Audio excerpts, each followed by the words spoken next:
Third chapter इस unit का है वो है आपका सेल साइकिल। ठीक है, तो हम पहले यूनिट स्टार्ट कर देते हैं। ये वाली यूनिट का जैसे कि नाम है structure and function of cell. ठीक है, तो इसमें हम नॉर्मल सी बात है सेल के बारे में ही पढ़ेंगे, क्या फंक्शन है, क्या उनका स्ट्रक्चर है, कैसे वो डिवाइड करते हैं, किससे बने हुए होते हैं, वो हम डील करेंगे बायोमोलिक्यूल्स में। ठीक है, तो सबसे पहले बायोलॉजी की डेफिनेशन हमने कई जगह पर पढ़ी है, यहाँ पर फिर से पढ़े ले रहे हैं। तो what is biology? Biology is the study of living organism. पूछ सकता है नीट में, बोर्ड में भी पूछ सकता है, कहीं भी पूछ सकता है।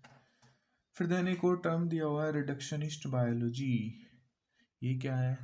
रिडक्शनिस्ट बायोलॉजी जो है वो ये है हमारी अप्रोच है फिजियोकेमिकल, यानी physio means physical and chemical approach है हमारी, किसे? To study and understand living organism. ठीक है, तो it is the physiochemical approach to study and understand living organisms. ठीक है, जो ये चैप्टर के सॉरी यूनिट के स्टार्टिंग में जो समरी थी उसमें से कुछ 2 पॉइंट्स हमारे हैं जो इम्पोर्टेंट है।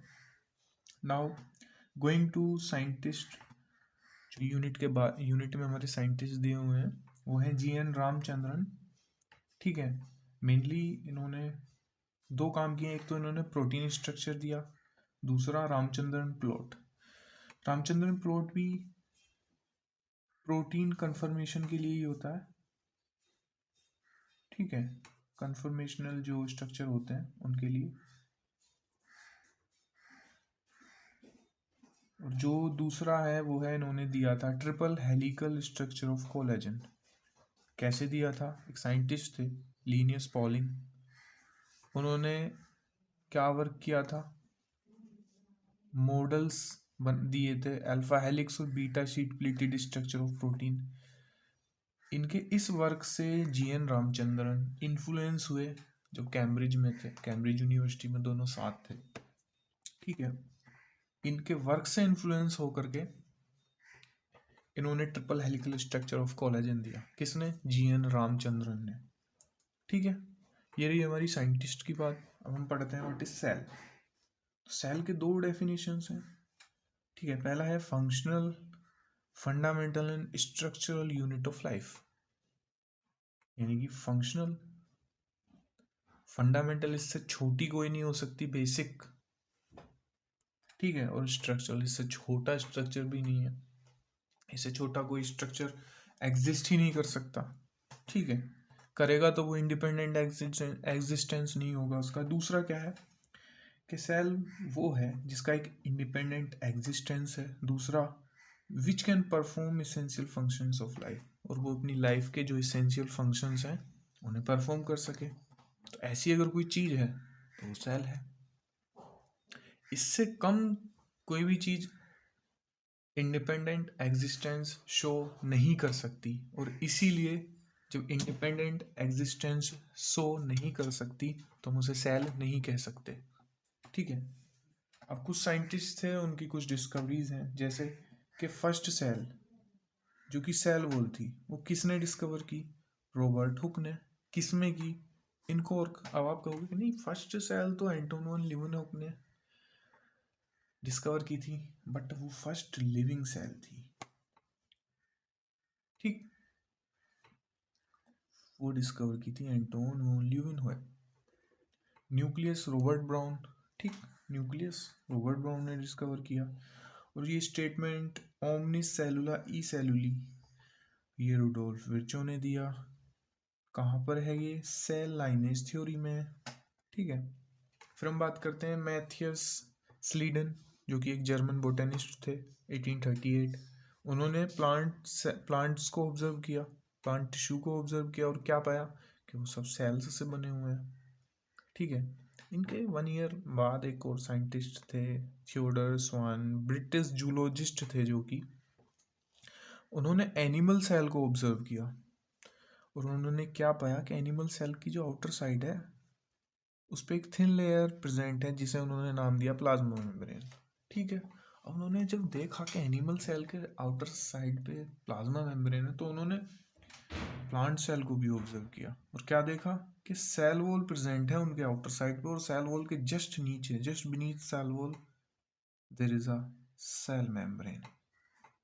ठीक, अब ये स्टडी इन्होंने जो ऑब्जर्वेशन किए, इसे देख करके उन्होंने एक हाइपोथेसिस दी। उस हाइपोथेसिस में उन्होंने बोला कि all animals and plants are composed of cells and products of cells, कि जितने भी प्लांट्स और एनिमल्स हैं वो सेल्स और सेल के प्रोडक्ट्स से बने हुए हैं। ठीक, अब इन्होंने, मैथियस स्लीडन और थियोडर स्वान ने, दोनों ने मिल करके एक सेल थ्योरी प्रपोज्ड की। सेल थ्योरी प्रपोज्ड की और उसमें बोला कि all plants and animals cell के बने हुए होते हैं और सेल प्रोडक्ट्स के बने हुए होते हैं। बट ये थ्योरी इनकी फेल हो गई, क्योंकि ये नहीं बता पाए कि न्यू सेल्स कैसे बनती हैं। They couldn't explain how new cells arise। ठीक, अब जब वो नहीं बता पाए कि न्यू सेल्स कैसे अराइज हुई, तो 1855 में एक साइंटिस्ट आया, रुडोल्फ विर्चो। उन्होंने एक स्टेटमेंट दिया ओनली, और वो स्टेटमेंट क्या था कि ओमनिस सेलुला ई सेलुला, जिसका मतलब था new cells arise from pre existing cells. New cells arise from pre existing cells. कैसे? By cell division. Cell divide करती हैं, पुरानी सेल्स डिवाइड करती हैं और न्यू सेल्स अराइज होती हैं। ठीक, रुडोल्फ विर्चो ने स्वान और स्लीडन की जो हाइपोथेसिस थी उसे मॉडिफाई किया और 2 पॉइंट्स दिए। पहला पॉइंट उन्होंने दिया कि all living organisms are composed of cells and their products. Schwann and Schleiden ने क्या बोला था? All animals and plants. But Rudolf Virchow ने उसमें करेक्शन किया, ऑल लिविंग ऑर्गेनिज्म, कि जो भी लिविंग ऑर्गेनिज्म है वो सेल और सेल के प्रोडक्ट से बनता है। दूसरा, उन्होंने कहा कि all cells arise from pre existing cells, कि नई सेल पुरानी सेल से ही अराइज होती हैं बाई सेल डिवीजन। और यही है हमारी मॉडर्न सेल थ्योरी। ठीक, अब हम सेल का थोड़ा सा ऊपर ऊपर से थोड़ी स्टडी करते हैं। ओवरव्यू, ओवर मीन्स ऊपर से, व्यू मीन्स जो भी हम देखना चाह रहे हैं। ठीक है, आपने ओनियन सेल देखी हो कभी 9th में या 10th में, जब भी ओनियन सेल देखी है क्या? नहीं देखी तो चलो हम दिखा देते हैं। ये है हमारी ओनियन सेल। ठीक है, ये सेल वॉल है, सेल मेम्ब्रेन, वैक्यूल। ठीक है, ये न्यूक्लियस है आपका। ठीक, इस तरीके की होती है हमारी ओनियन सेल, जो हम माइक्रोस्कोप के नीचे देखते हैं, अंडर माइक्रोस्कोप।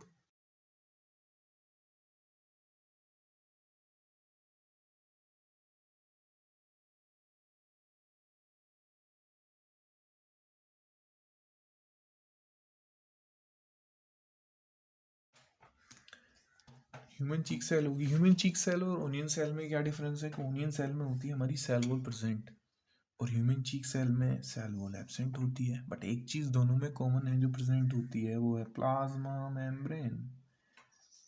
ठीक, प्लाज्मा मेम्ब्रेन दोनों में होती है, इसमें भी और इसमें भी। ठीक है, अब हम बात करते हैं साइटोप्लाज्म की। What is cytoplasm? तो साइटोप्लाज्म क्या है?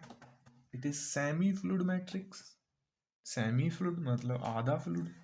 आधा क्या है फिर? आधा हमारे amino acids, glucose, mineral, vitamin C, T C, raw material. ठीक है, दूसरा, ये main arena for cellular activities, मतलब जितनी भी सेलुलर एक्टिविटीज, सेलुलर रिएक्शंस होती हैं वो कहाँ पे होती हैं? साइटोप्लाज्म में। मैट्रिक्स कैसे है? कि जितने भी सेल ऑर्गेनेल्स हैं वो कहाँ प्रेजेंट हैं? साइटोप्लाज्म में। ठीक है, फिर हम बात करते हैं न्यूक्लियस की। न्यूक्लियस क्या है? एक dense membrane bound cell organelle. क्या है? Dense membrane bound cell organelle. Nucleus में क्या होता है, न्यूक्लियस में होते हैं क्रोमोसोम्स। फिर क्रोमोसोम्स में क्या होता है, क्रोमोसोम्स में जेनेटिक मटेरियल होता है जो कि है हमारा डीएनए। ठीक है, आप कहोगे सर प्रोकैरियोट्स में क्या होता है। हाँ हाँ, न्यूक्लियस के बेसिस पे ही हम यूकैरियोट्स और प्रोकैरियोट्स को डिफाइन करते हैं। प्रोकैरियोट्स क्या है, उनमें मेम्ब्रेन बाउंड न्यूक्लियाई एब्सेंट होती है। मींस न्यूक्लियाई प्रेजेंट तो होगी बट वो मेम्ब्रेन बाउंड नहीं होगी, जबकि यूकैरियोट्स में मेम्ब्रेन बाउंड न्यूक्लियाई प्रेजेंट होती है। ठीक, अब एक सेल में, हमारी जो यूकैरियोटिक सेल है उसमें न्यूक्लियस के अलावा कुछ और मेम्ब्रेन बाउंड सेल ऑर्गेन्स भी प्रेजेंट होते हैं, जिनके नाम है एंडोप्लाज्मिक रेटिक्यूलम है, गोल्जी कॉम्प्लेक्स है, माइटोकॉन्ड्रिया है, क्लोरोप्लास्ट है, लाइजोसोम है, माइक्रोबॉडीज है, वैक्यूल है। ये सब हमारे मेम्ब्रेन बाउंड सेल ऑर्गेनेल्स हैं। किसमें, यूकैरियोट्स में।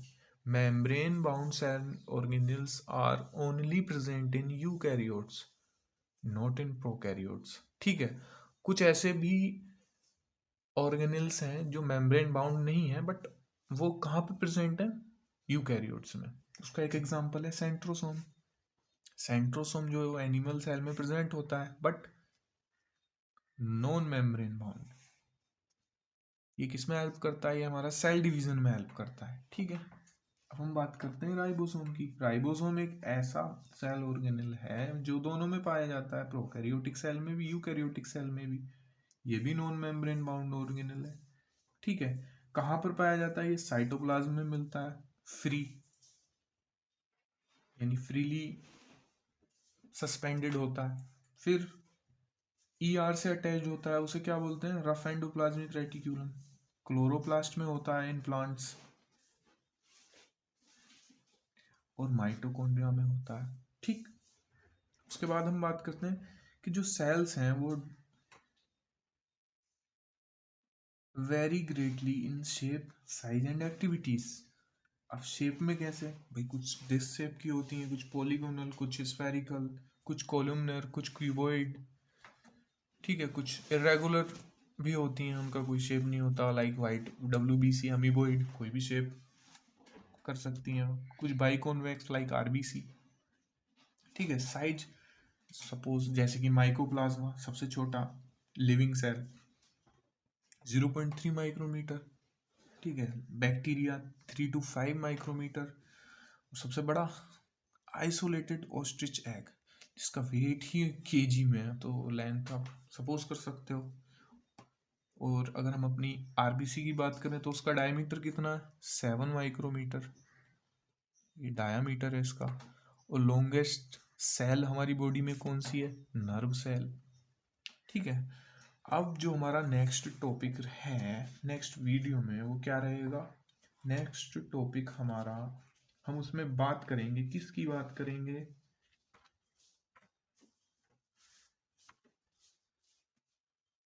नेक्स्ट वीडियो में हम टॉपिक स्टार्ट करेंगे प्रोकैरियोटिक सेल्स से। हम उसमें प्रोकैरियोटिक सेल्स पढ़ेंगे। ठीक है, यूकैरियोटिक सेल्स पढ़ेंगे। ठीक है, और कुछ सेल ऑर्गेनेल्स भी हम कवर करेंगे। तो ये पूरा चैप्टर हमारा 3 वीडियोस में कंप्लीट हो जाएगा।